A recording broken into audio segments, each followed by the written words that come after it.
Bonjour à tous, dans cette vidéo, nous allons voir comment générer le sitemap de votre site avec Laravel.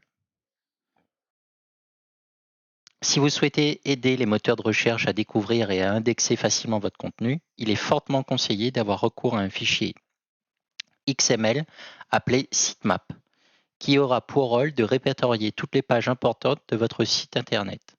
La mise en place d'un fichier sitemap aura pour effet de faciliter l'indexation du site, améliorer votre classement dans les résultats de recherche, indexation rapide des nouvelles pages, contrôle de l'indexation, faciliter l'identification des erreurs d'indexation et explorer efficacement les sites volumineux et complexes. Au niveau des prérequis, une installation de Laravel en version 10 ou 9, tout simplement. Nous allons maintenant passer à l'installation du package. Donc ça, on peut fermer. Donc, Composer require space Laravel sitemap.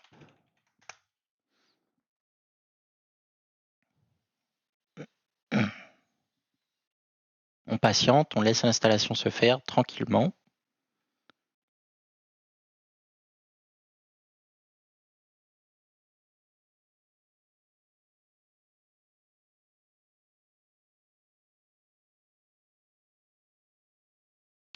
Une fois l'installation faite, nous allons publier le fichier de configuration.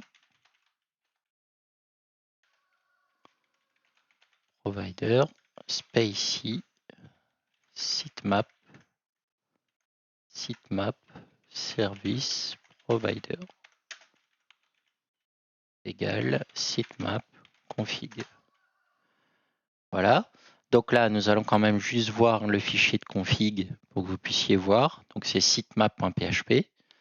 Voilà. Donc vous pouvez modifier quelques petites configurations si vous avez besoin. Mais en laissant par défaut, ça fonctionne déjà très bien. OK. Maintenant, avant de passer à l'utilisation, nous allons créer des routes fictives pour étoffer un petit peu notre fichier de sitemap. Donc là, on a welcome. On a par exemple about qui va faire un dump about. On aura par exemple profile qui va faire un dump de profile.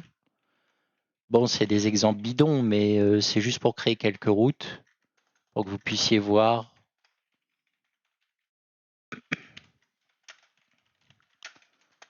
le résultat, tout simplement. Voilà. Donc là, c'est bon. Si vous voulez, on peut visiter une page pour voir. Voilà, donc vous voyez bien, cette route existe, puisqu'on peut la visiter.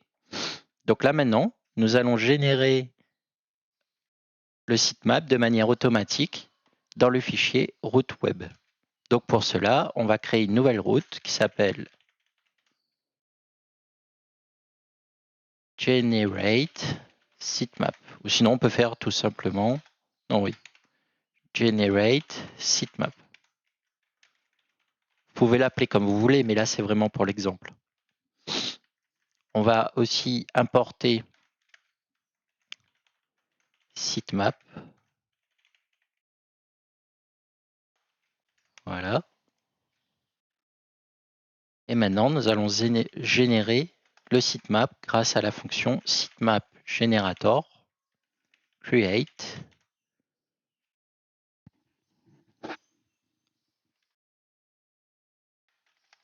On peut mettre, alors ça c'est une bonne question parce que j'ai toujours fait via les sites à distance mais jamais en local.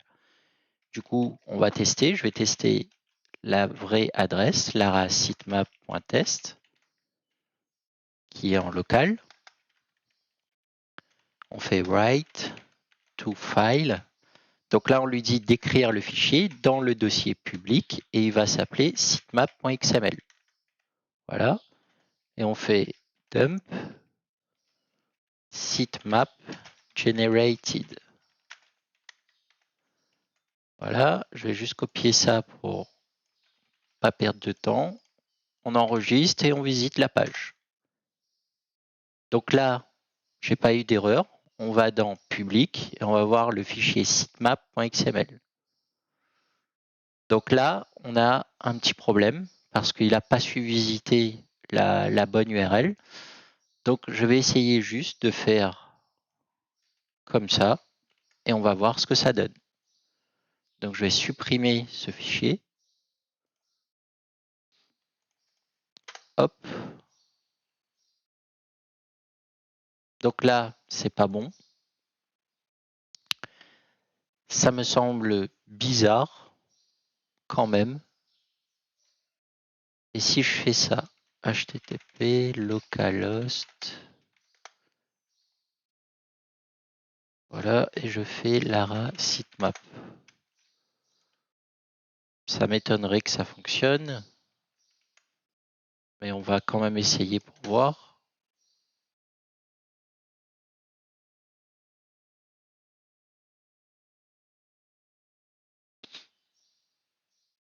Si ça prend un peu de temps, c'est pas grave. Ça veut dire qu'il cherche les routes, il teste tout. Mais ça m'étonnerait que ça fonctionne dans ce sens aussi.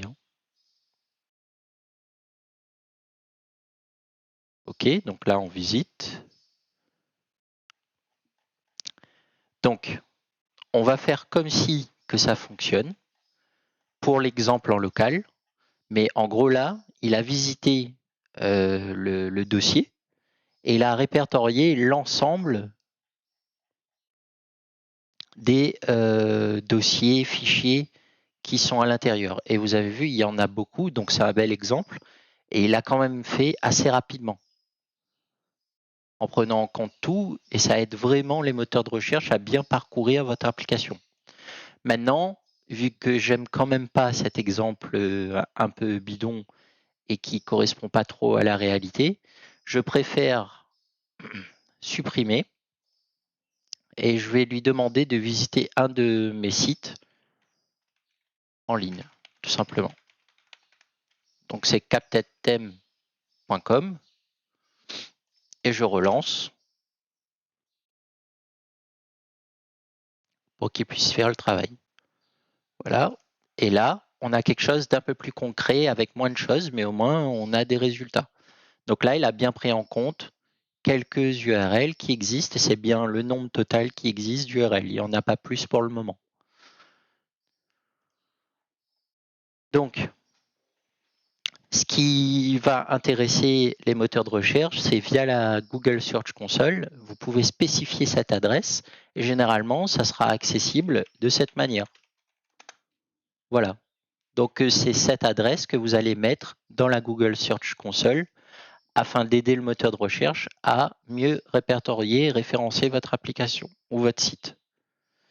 Alors, attention, une fois le fichier généré en local, il est fortement conseillé de commenter le bout de code pour ne plus le rendre accessible en production, car cela laisserait une vulnérabilité si d'autres personnes s'amusaient à générer un nouveau sitemap sans autorisation quelconque de votre part, sans compter les soucis de performance que cela causerait.